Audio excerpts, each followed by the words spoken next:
नमस्कार. आता खोट्या पार्वतीचा जानकीने पर्दाफाश केलेला असतो, त्यामुळे आता ऐश्वर्याला चांगलाच मोठा धक्का बसलेला असतो. ऐश्वर्या, सारंग आणि आजी घाबरलेली असतात. आता सुमित्रा सारंगजवळ येते आणि सारंगच्या थोबाडीत वाजवते आणि म्हणते, तू पण बायकोसारखाच निघालास रे.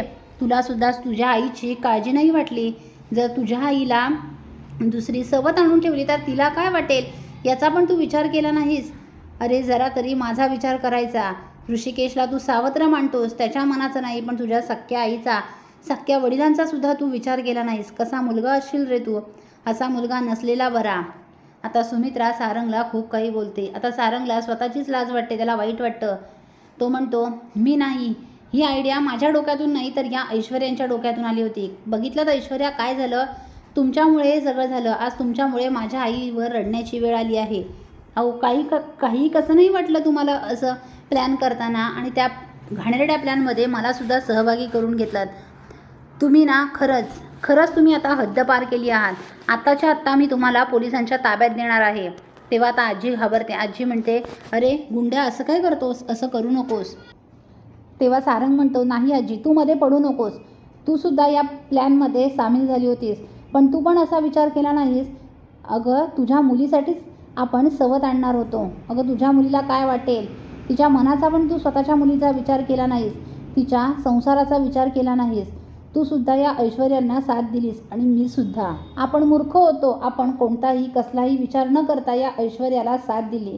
आता मी आत्ताच्या आत्ता पोलिसांना फोन करून ऐश्वर्याला पोलिसांच्या ताब्यात देणार आहे. तेव्हा ऐश्वर्या घाबरते आणि म्हणते, प्लीज सारंग, असं करू नका, मला माफ करा, माझं चुकलं. तेव्हा सारंग म्हणतो, माफी माझी नाही, माझ्या आईची मागा. आता ऐश्वर्या जाऊन सुमित्राचे पाय धरते आणि म्हणते, आई मला माफ करा, मला तुम्हाला दुखवण्याचा हेतू नव्हता. तेव्हा सुमित्रा म्हणते, तू तर बोलूच नकोस. तू तर रणदिव्यांची सून कधी होऊच शकत नाहीस.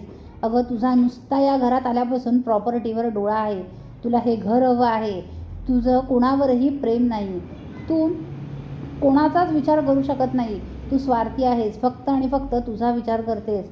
फक्त तुला काय हवं आहे, तुला काय वाटतंय एवढंच बघतेस. दुसऱ्याच्या ना मनाचा विचार करत, ना दुसऱ्यांच्या भावनांचा विचार करत.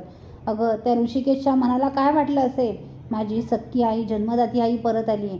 अगं पण ती खोटी आई, अशी खोटी आई उभी करताना तुला लाज नाही वाटली का गं.